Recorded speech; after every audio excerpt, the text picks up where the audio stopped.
নমস্কার, উর্মিস কিচেনে সকলকে স্বাগত। আজকে আমার রেসিপি বাসন্তী পোলাও। বাসন্তী পোলাও নেওয়ার জন্য 2 কাপ চাল আমরা বাটিতে মেপে ভালোভাবে ধুয়ে শুকোতে দিয়ে দিয়েছি। বাটিতে নিয়ে নিয়েছি কাজু এবং কিশমিশ, ওটা একটু জলে ভিজিয়ে রেখে দেব। এরপর চালগুলো শুকনো শুকনো হয়ে গেলে তখন ওটাকে আরেকটা বাটিতে ঢেলে নিয়েছি। তার মধ্যে এবার কিছু কিছু উপকরণ দিয়ে দেব, যেমন এতে দেব হচ্ছে হলুদ, তারপরে দেব চিনি স্বাদ মতো, তারপরে দেব আদা বাটা, তারপরে দেব ঘি এবং নুন পরিমাণ মতো। এগুলো দিয়ে ভালোভাবে মিশিয়ে নিতে হবে। নিয়ে আমরা কিছুক্ষণ চাপা দিয়ে চালটাকে রেখে দেব। আজকে শুভ মহালয়া, দেবীপক্ষের শুভ সূচনা, তাই সকলকে জানাই মহালয়ার শুভেচ্ছা এবং শারদীয়ার প্রীতি ও অভিনন্দন। দেখুন, আমি ভালোভাবে চালটাকে উপকরণগুলো দিয়ে ভালোভাবে মিশিয়ে নিচ্ছি। নিয়ে কিছুক্ষণ চাপা দিয়ে রেখে দেব। এই রান্না আমি আগেও দেখিয়েছি। আজকে মহালয়া উপলক্ষে আজকে আবার আমার বাড়িতে বাসন্তী পোলাও বানিয়েছি, তাই আপনাদের সাথে শেয়ার করলাম। আচ্ছা, এবার কড়াইতে অল্প তেল নিয়ে নিয়েছি, সাদা তেল।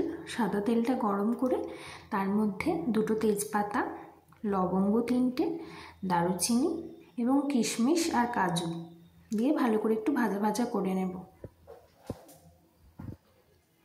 কাজুটাকে বেশি ভাজার দরকার নেই, হালকা একটু লাল লাল হয়ে গেলেই তুলে নেব,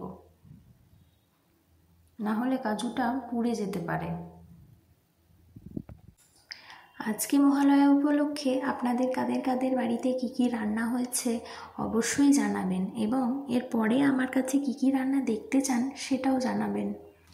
আচ্ছা, কাজু কিশমিশটা একটু ভাজা ভাজা হয়ে গেছিলো, তাই মেখে রাখা চালটা কড়াইতে দিয়ে দিয়েছি। এরপর ভালোভাবে নেড়ে চেড়ে রেখে দেব। একটু ভাজা ভাজা করে নেব চালটাকে। আর এদিকে যে বাটির মাপ করে চাল নিয়েছিলাম তার 2 গুণ, মানে এক বাটি চাল নিলে দুই বাটি জল নিতে হবে। তাই আমি যেহেতু 2 বাটি চাল নিয়েছিলাম তাই 4 বাটি জল নিয়ে নিয়েছি। এরপর একটু চালটাকে ভালোভাবে নেড়ে চেড়ে নিয়েছি। একটু ভাজা ভাজা হয়ে গেছে, তার মধ্যে এরপর ওই জলটা মিশিয়ে দিতে হবে। আগেরবার আমি গরম জল দিয়ে করেছিলাম, সেটাও খেতে টেস্টি হয়েছিল, কিন্তু এইবারে আমি একটু ঠান্ডা জল দিয়ে ট্রাই করেছি। তো এইবারেও কিন্তু চালগুলো একদমই বেশি সেদ্ধ হয়নি বা কিছুই হয়নি, মোটামুটি ঠিকঠাক ছিল, বা চালও ছিল না। আচ্ছা, জল ঢালার পর চাপা দিয়ে সেদ্ধ করতে দেব। সেদ্ধ হয়ে গেলেই একটু ভালোভাবে নেড়ে চেড়ে নেব। গ্যাস বন্ধ করে 5 মিনিট চাপা দিয়ে রেখে দেব যদি সেদ্ধ না হয়। দেখুন, তৈরি বাসন্তী পোলাও। ভালো লাগলে অবশ্যই সাবস্ক্রাইব করবেন। হ্যালো বন্ধুরা, মায়ের রান্না ভালো লাগলে লাইক করো, কমেন্ট করো, সাবস্ক্রাইব করো, সাবস্ক্রাইব করো।